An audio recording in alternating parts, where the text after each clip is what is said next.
Hi, I'm Abigail Allen. I'm Maria Corona. Hi, I'm Simmiran Charan. I'm Aleisha Richardson. I'm Jacob Evans, and this is our presentation of personality traits and temperament throughout lifespan. Our mission statement: how does personality and temperament change from conception to adulthood, and how can knowing this support function throughout the lifespan?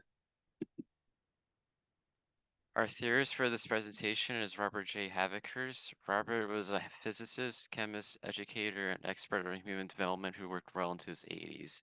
He is also most notable for his human development theory, which states that change and growth are continuous throughout life.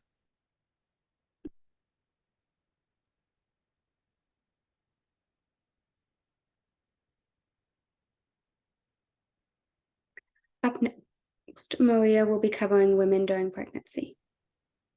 Pregnancy is a time when a woman's body goes through many changes, such as the flooding of various hormones, weight gain, food craving combinations, and changes in the brain.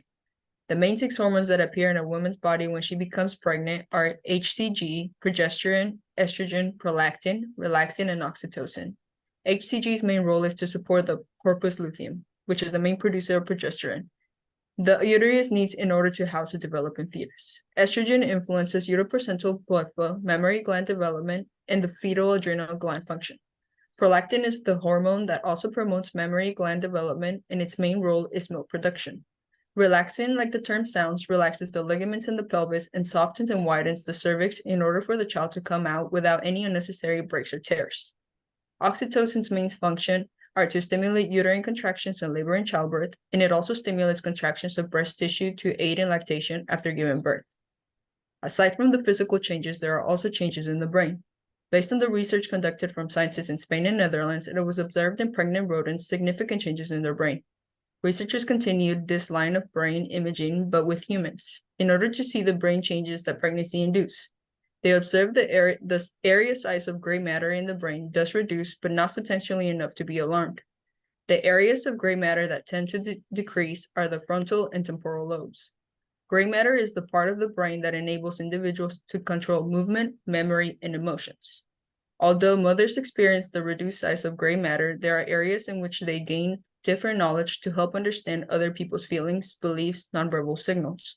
Researchers also found that women who experience greater gray matter loss in those areas also had a greater feeling of attachments in their infants. This change should be thought of as the brain is spring cleaning in order to make room for new information, and it organizes and prepares itself for such a huge role as it is motherhood. Fear of childbirth during labor. Now, in labor, 80% of pregnant women have slight worries, 20% of pregnant women have more specific worries with high intensity, and 10% of women that have not had a baby or that have had children before have severe fear of childbirth. In the article, The Effect of Personality Traits of Pregnant Women on the Fear of Childbirth, the researchers did a study to see the effects of personality traits on the fear of giving birth. This study was conducted in Turkey and had 422 participants that had 5 prerequisites to meet. After they had their subjects, the researchers used 2 different surveys, the Quick Big 5 personality test and the WICMA delivery expectancy questionnaire. The Quick Big 5 personality test will be covered later in the presentation by Abigail. The WDEQ is a self-report questionnaire that measures anticipations related to the fear of childbirth. The higher the score, the more intense the fear of childbirth. Researchers found that when a woman gave a lower score in agreeableness, then the WDEQ score was negatively affected and fear of childbirth score increased. According to the authors, agreeableness means personal trait about a general concern for social harmony, and an individual who is agreeable is more likely to be humane and collaborative rather than cautious and unfriendly towards others. The article also states that higher levels of agreeableness is associated with the positive reconsideration and problem solving. But on the contrary, low agreeableness was connected to overt expositional expression and negative self-focused coping, which can cause more implications. I connected my points to early adulthood in Haverhurst's human development test theory, which consists of the age group of 20 to 30 years old. This is the time when adults begin to look for a life partner, think about children, and settle down. For my slide, I will be discussing postpartum depression. Postpartum depression occurs after a woman gives birth. This type of depression can make it difficult for the mother to bond with her baby, and therapy can be an effective treatment. Now I'll be discussing about infancy and childhood. So these are distributed in 3 stages: infants and toddlers that range from birth to age 2, early childhood from ages 3 to 5, middle childhood from ages 6 to approximately 11. So this is where infants are learning their basic motor skills such as movement. They're able to identify objects. Whereas early childhood, this is where the parenting styles are applied. They're also learning how to communicate by language and symbols. Middle childhood is when these children are now being exposed to school environment and they're understanding and identifying objects. So effects of attachments on temperament. So there's 4 types of attachment styles: secure attachment, insecure resistant, insecure avoidant, and disorganized. Secure attachment is when the child is feeling confident and their needs are met and on a timely manner.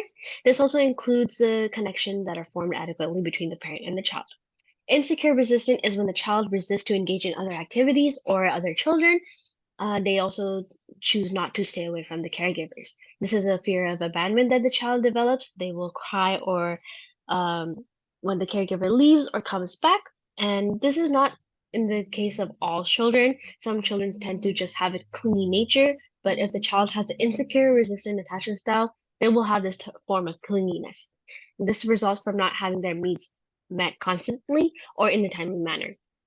Insecure avoidant is where the child chooses to avoid contact with the caregiver or contact with any other children around them. This results from the needs of not being met on a timely manner, again, and this causes the child to be independent and disengaged. So, disorganized is the last form of attachment style. This is where the child is given mixed signals and inappropriate responses. This is most likely due to a mother who is suffering from a psychological disorder, such as schizophrenia. This causes the child to not be able to connect with the caregiver, and they have a difficult time interpreting emotions because the caregiver or the mother is giving mixed signals. The effects of attachment styles on children. So the ones who have secure attachment styles or have been exposed to them, they have resilient and competent as adults. Whereas if they're insecure attachment styles, they have the difficulty getting along with others, and trust issues are also forming, and they're not as self-confident. They become easily anxious, and due to these attachment styles, this can possibly lead to psychological health problems.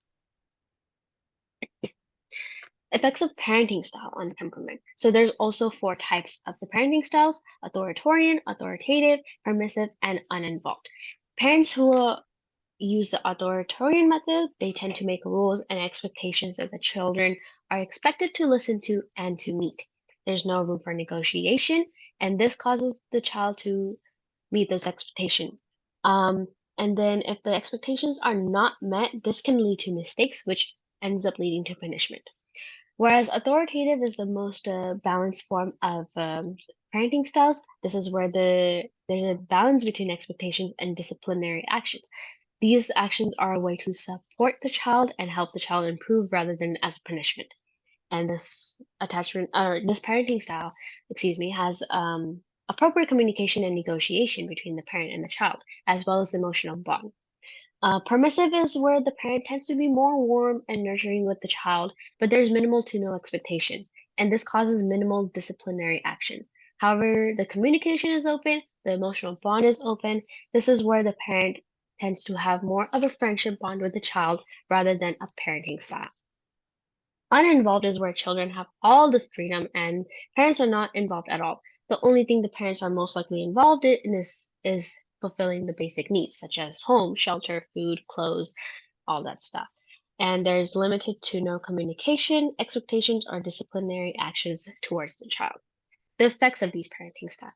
So authoritarian, this causes a lot of high levels of aggression in children and causes poor self-esteem, which then increases to inability to make decisions. Authoritative is when the child is confident, responsible, independent.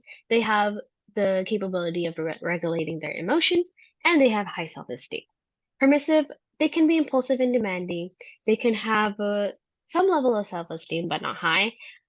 They end up developing unhealthy habits such as overeating and no self-control, such as being in front of the screen for hours and hours. Uninvolved, this causes the child to become resilient and more self-sufficient. But this also causes the child to have difficulty controlling their emotions and leading to academic challenges. Connecting it back to Havikhurst. Havikhurst discusses about infancy, early childhood, and middle childhood, and this is more focused on developmental tasks such as learning how to walk or getting along with other children. Connecting it back to attachment and parenting styles. So the time of development for children regarding development tasks can be impacted by attachment or parenting styles, or both.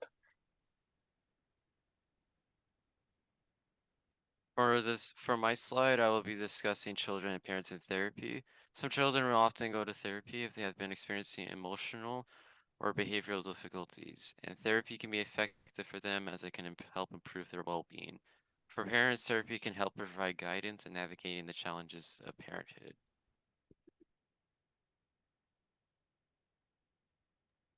In my side, we'll be talking about adolescence. Adolescence is a period that starts during puberty and continues all the way to adulthood. It ranges from ages 10 to 19 and is marked by rapid cognitive, physical, and psychosocial development. During this time, adolescents are laying down the basic foundations for their life and for their health. They're learning what could help or hinder their growth.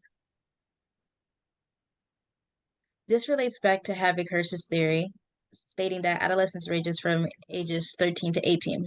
This is when they learn who they are in life and ask, who am I? What is their role? Focusing on careers and partnerships as well as their ethical and moral values. Adolescence and video games. Video games have played a role in adolescents developing personality traits. Those who are addicted show signs of impulsiveness, fear, loneliness, and more. The main types of video games that cause this are RPGs or role-playing games. Those who play RPGs are characterized with feelings of aggression and poor self-control. One may think what else has an influence on personality traits. Social media has played a role in low self-esteem as well as identity issues. When adolescents hide behind a screen, it creates room for feelings of anxiety, depression, and sometimes suicidal tendencies, as well as bullying. In early adulthood, it is the complete transition from adolescence to adulthood. It takes place from ages 20 to 30 and is the peak development period. This is a time of more realistic thinking and people learning from their past mistakes. Early adulthood is when people are in their best health and their best physical shape. If you don't use what you have during this time, your functions start to decline. This is also a time where a lot more motor accidents, substance abuse, and suicide occur. Cognitively, there is more realistic thinking rather than when adults were adolescents. There's more communication and responsibility for them as well as practicality. For this slide, I will be discussing puberty. Puberty is a stage of emotional and physical changes that occurs between the ages of 13 for girls and 19 to 14 for boys. This stage can be a challenging time for adolescents. This stage is also a time when adolescents may start experimenting with drugs and alcohol, and there are various treatment options for addiction in adolescence. I'm going to be doing a brief overview of middle and late adulthood. Middle adulthood is roughly 40 to 60 years of age, while late adulthood is roughly 60 to 85 years of age. This is when many will experience physical and mental declines. This is also a time period of a lot of change. Some life adjustments for middle adults may include launching children into the world or adult children moving back in with them.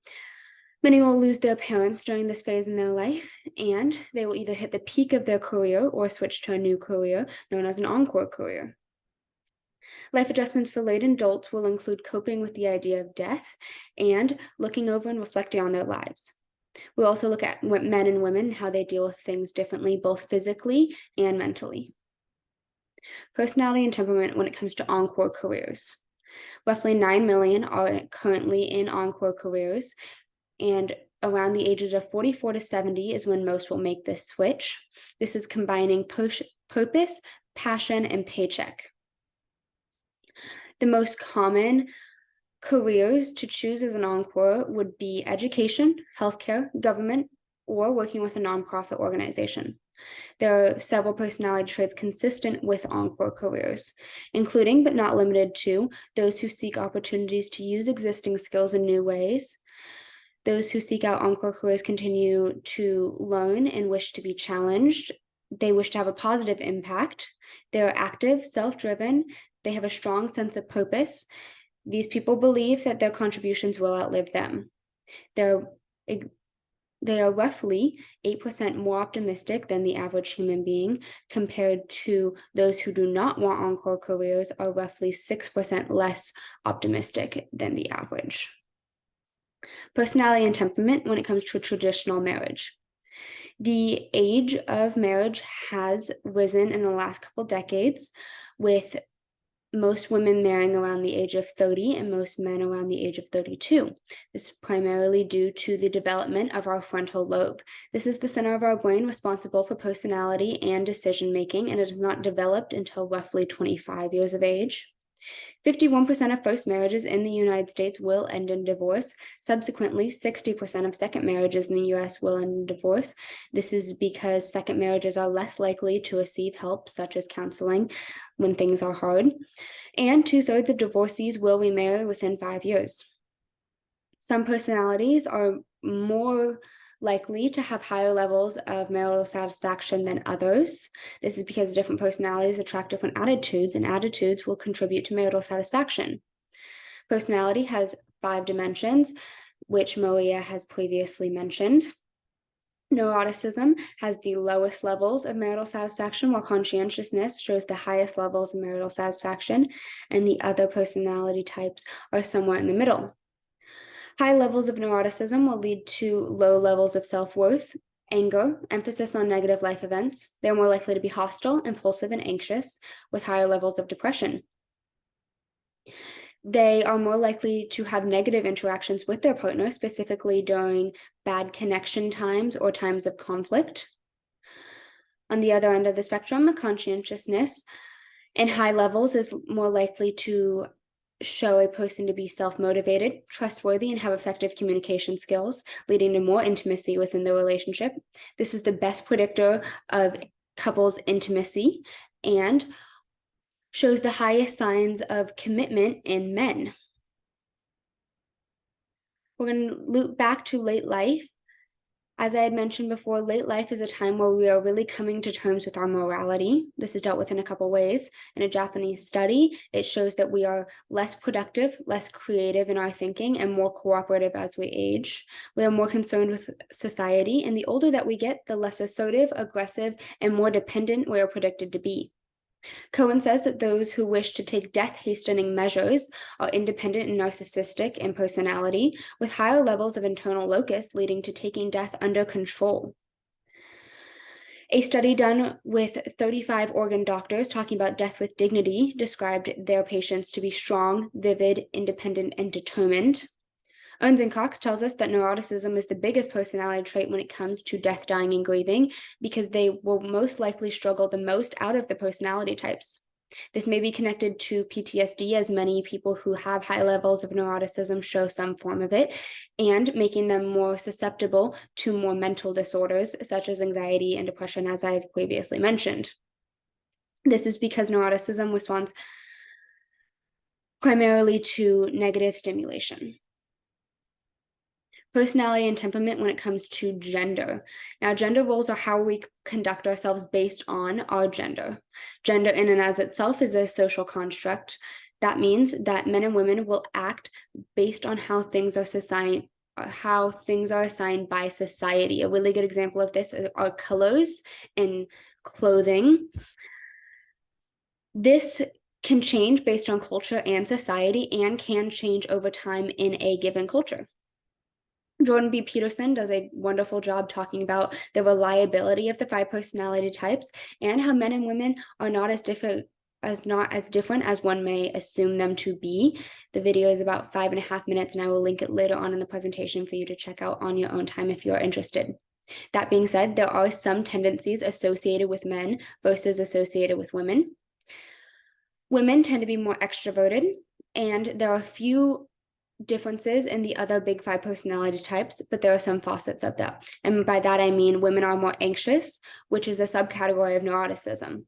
On the flip side, men tend to score higher on assertiveness and self-esteem, which is a subcategory of extrovertedness. This is going to connect to Havikhurst by his social influence as a developmental task. He says repeatedly that achieving a masculine or feminine social role is important, but it will also echo that it changes based on culture and age. The rules of the society will determine how important this developmental task is. That being said, it is more important in the US than in other places because we put more emphasis on sexuality and gender between the sexes. And finally, I will be discussing a research study on men and women in therapy. What I found was that women were more likely to go into therapy than men, and that there is a growing awareness and acceptance of therapy among men. I connected to my research by witnessing labor in person. It was interesting and fascinating, what made me more curious about it. Now I'm studying to be a nurse in labor and delivery, and finding new methods on how to help a mother in distress is very important to me. For me, it was participating in a therapy session, which made me interested in working in the field, and I'm studying to become a therapist and finding ways to connect and help with my patients. After taking certain classes in high school and college, as well as working as a medical scribe, my interest in medical field has developed. I am currently studying to be a pediatric nurse, and I will try to be as helpful to my patients as well as the parents who seek for medical help based on the research that I did for this presentation. This research has helped me with my understanding of the cognitive thinking of adolescents and young adults, and working with adults in healthcare has given me an image of what would be the best form of treatment to assist with specific age ranges. I want to pursue a career in gender and sexuality studies. This includes studying the differences between the sexes, and I wish to go into more depth on LGBTQIA relationships. Some of our outstanding questions, as I had mentioned, research on LGBTQIA. This is because all of the research done for this presentation was surrounding heterosexual relationships. There is not a lot of research, if any, that I have found on queer relationships, and I'd like to know if they vary in personality types or in any other sense. While doing my research, I noticed that there's not much research on personality during labor, or if there is a correlation between the different types of labor and personalities, and how can a mother be ready for a worst case scenario labor? My questions were, how do video games affect the mental state of adolescents, and how does violent video games impact personality traits? My question was, can having insecure, resistant, or avoidant attachment styles leave a positive impact on a child? There's more research on secure attachment and research on these two attachment styles, how they leave a negative impact, but I would like to know if there can be a positive impact. So this concludes our presentation. We have two types of quizzes for our viewers to interact with. One is the Big Five Personality Traits quiz, and the other is the Attachment Styles quiz.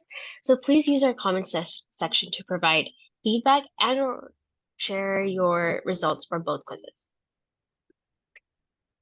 And this would be...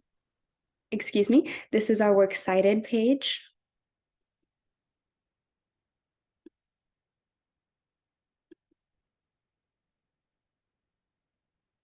Thank you very much.